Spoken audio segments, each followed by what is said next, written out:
Hello everyone, welcome back to Franchi Talks Japanese Art.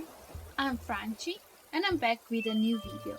Today's video is a little bit special and different and fun because we're going on a guided tour together at the museum.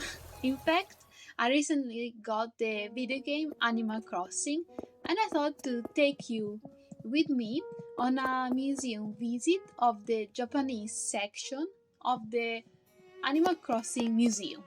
So, if this sounds interesting to you, make sure to stick around and let's jump right in.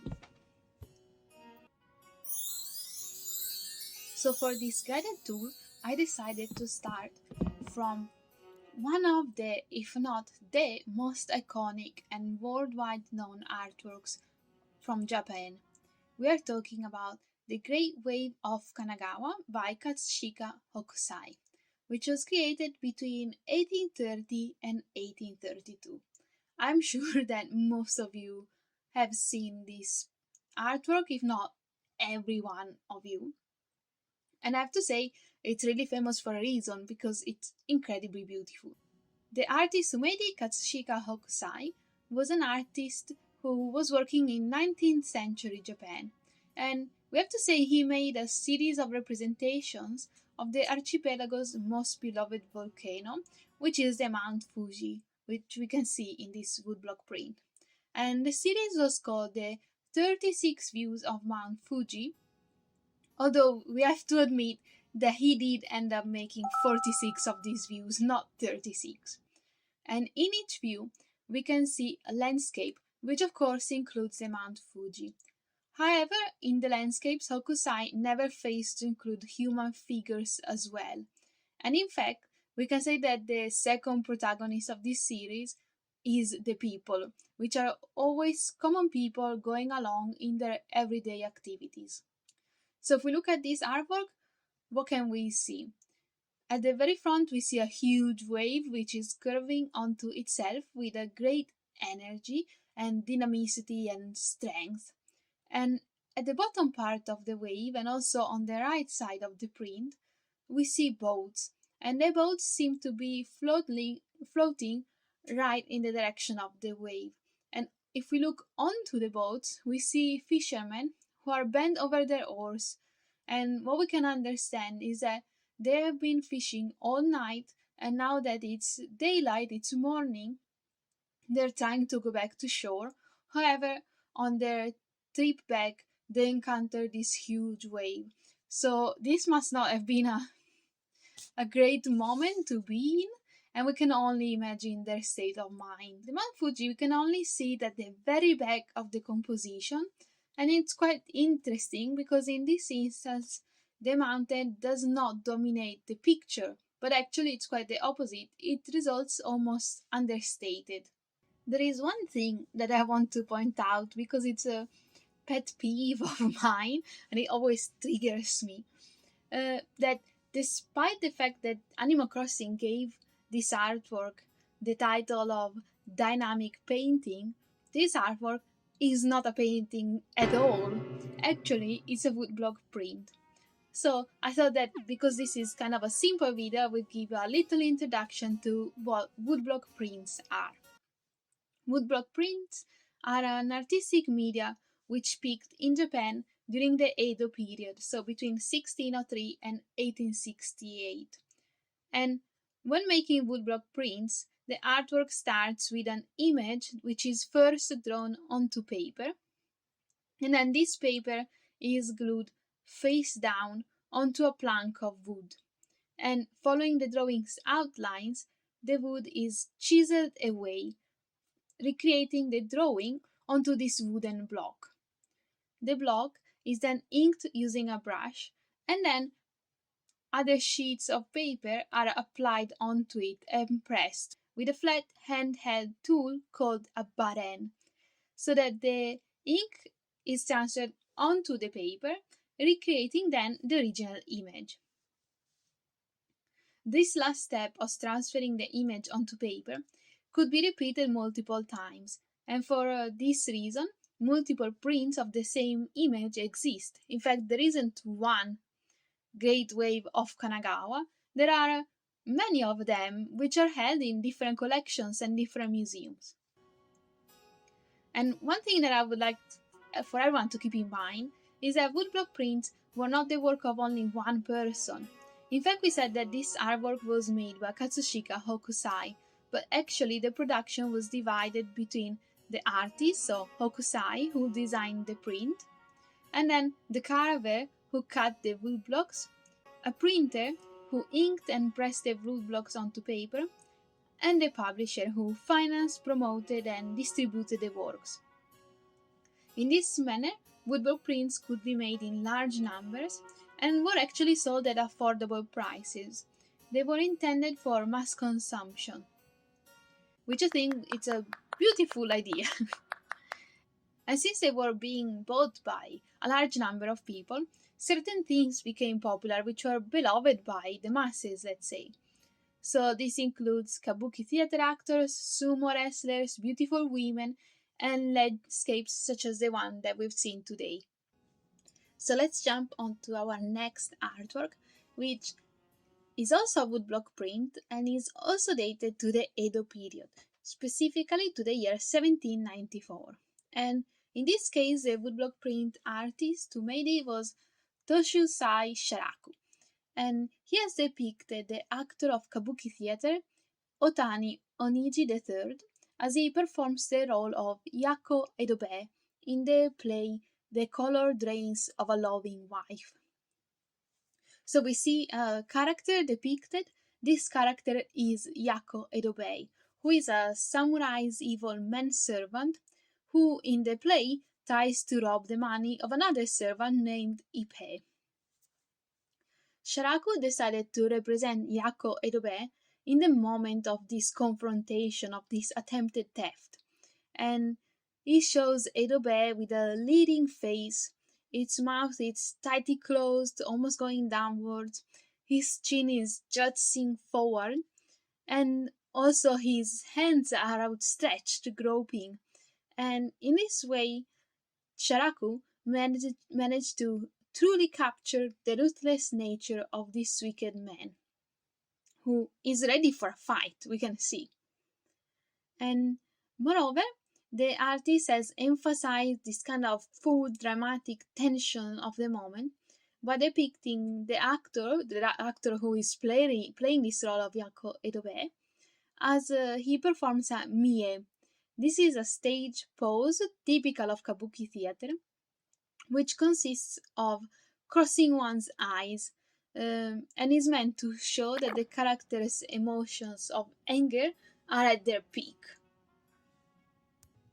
We mentioned that the artist who drew this design of this woodblock print was Tōshūsai Sharaku, and this is a very mysterious figure, to say the least, because we don't know anything at all about Sharaku's artistic training or personal background, although a lot of speculations have been made.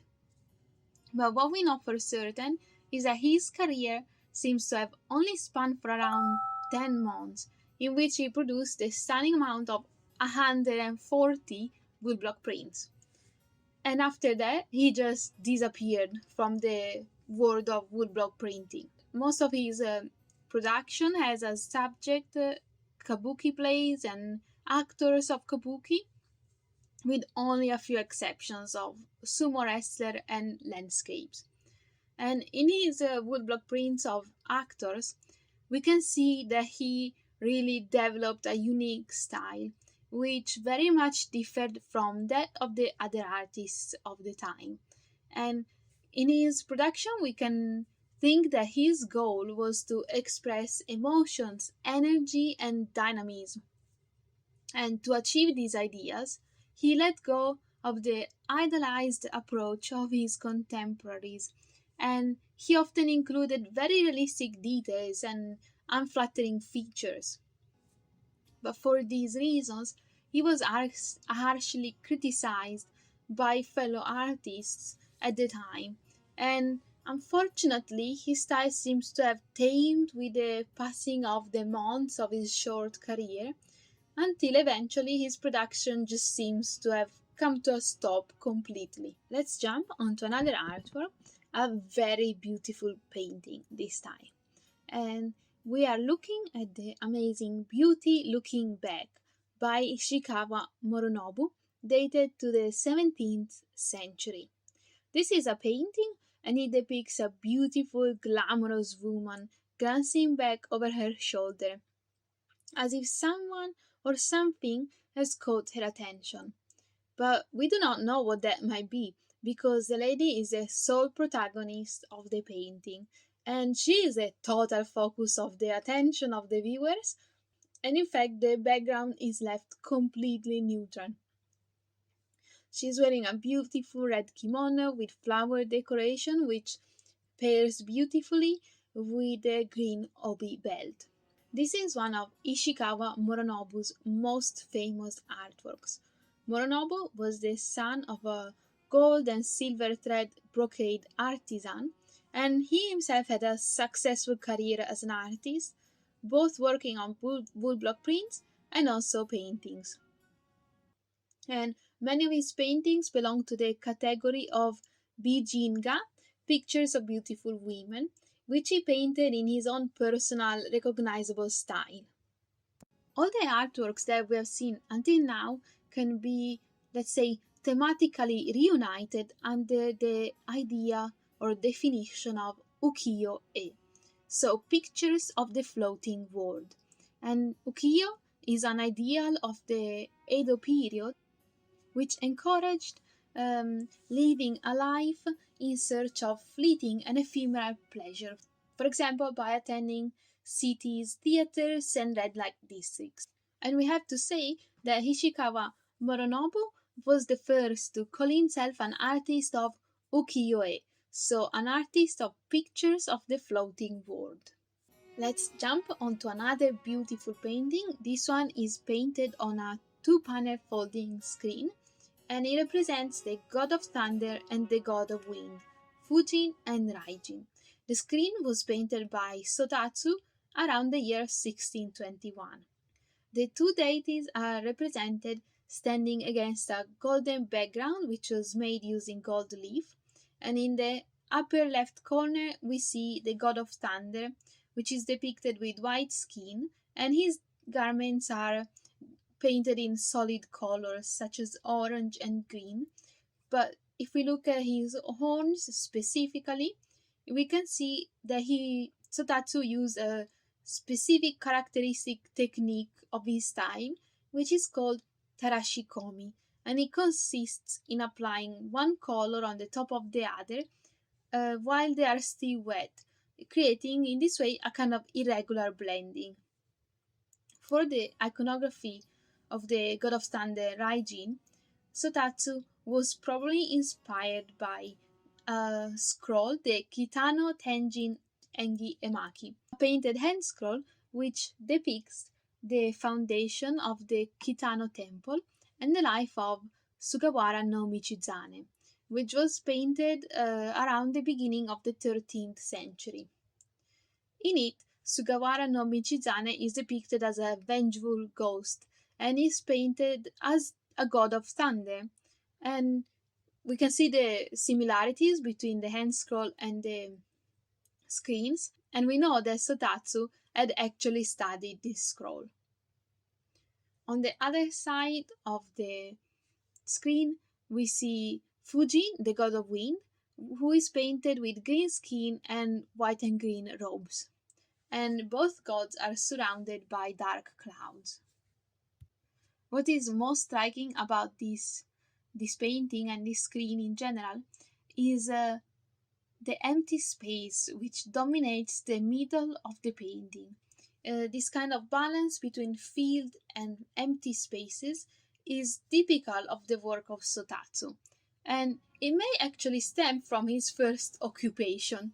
In fact, we don't know Sōtatsu's exact dates of birth or death, nor we know his family name, but what we know is that he began his career as a painter and owner of the Tawaraya fan shop, and he worked with fans, he painted fans, and so he's working with curving fans may have led him to experiment with the positioning of motifs and voids in order to create balanced and beautiful fans, and while at the same time maintaining tension of the narrative scenes.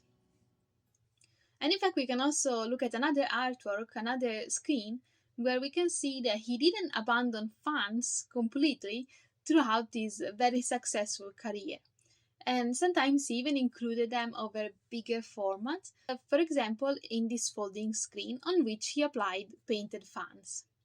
In the little description of this artwork by Animal Crossing, they actually mention this, that the motif of Fūjin and Raijin was also later revisited by another great painter, Ogata Korin. And Ogata Korin's heart was actually deeply influenced by Sōtatsu.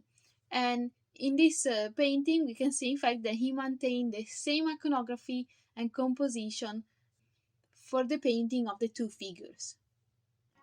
Let's move on to another painting, and this time we see Rooster and Hen with Hydrangeas by Itō Jakuchū. This is a wonderfully colorful and detailed painting which depicts a rooster and a hen in front of a blue hydrangea plant. The hen is kind of covering her body with her own wing while the rooster is moving towards her, and the painting is incredibly vivid and realistic, and the birds have been depicted with such incredible detail. For example, we can see it in the feathers, and we have to say it almost reaches a modern hyperrealistic effect. The striking appearance of the painting is also given by the spatial structure, which we can see that the space is suggested through superimposition of different planes with one shape overlapping the other. We mentioned the painting is the work of Itō Jakuchū, and he was an artist in the middle of the Edo period, and he has been named or defined as an eccentric painter. This definition is applied to painters such as Ito, who did not belong to any particular artistic movement or artistic style of the time, but rather did their own thing. And in fact, Itō Jakuchū's inspiration and style did not come from any school of painting of Japan at the time, but rather they came from Chinese paintings, which he observed in Kyoto's temples. And one of his favorite subjects was definitely fowl, such as hens and roosters, like the painting we're looking at right now, so much so that he kept such animals in his garden for direct study. This explains the realistic style of the painting that we're looking at today. And in fact, the artist was a true believer of practicing shaseiga, which means copying from nature, which was not always the case during the history of Japanese art. Let's look at our last artwork of the display of Japanese art. And this is quite different from what we have seen until now. In fact, all the artworks we have seen today are from the Edo period. However, this one is from as far away from the Edo period as one could be. In fact, it's a Dogū figurine, which is dated to the prehistory of Japan, to the latest portion of the Jōmon period, which ranges from the year 1000 to the year 400 before Common Era. And these figurines were made simply by using earthenware, and often they're found buried, and quite often with missing limbs, which means that they were broken prior to burial, and it makes us believe that they could have been involved in some kind of ritual or votive offer. Dogū figurine were found in a variety of shapes, and some are definitely human looking, some are distinguishably female, while others are harder to understand. And in fact, this is the case with the one we are looking at today. This is Shakoki Dogū, and its name means light intercepting goggles. shakoki, which makes a reference to the Dogū's eyes, since it seems that the figurine is wearing some kind of protective goggles. However, some scholars have put forward different theories. For example, this might not be a person at all. They might not be goggles at all, but rather it could be a depiction of ancient gods which were worshipped at the time, and of which any knowledge and understanding has unfortunately been lost with time. And with this, we conclude our guided tour of the Japanese art section of the Animal Crossing Museum. And this was a very cool video to film. I just have to tell you that this is not my island. I didn't film the museum yet, but it's Dreamland, and I would like to thank the maker for letting me go and record my video there. I hope you enjoyed your visit of the museum with me. I hope you learned about these amazing artworks. I have to say, they really are masterpieces of Japanese art history. And don't forget to let me know if you have any thoughts or comments. Don't be shy, write them in the comment section down below. If you have any questions, feel free to ask them. And if you like the video, you can subscribe so you can keep close to the channel, see what videos will be out next. And if you enjoyed the video, you can also decide to support the channel. I have a Patreon, and so you can support me that way. I will put all links in the description box down below. And for now, I just hope to see you again soon. Bye!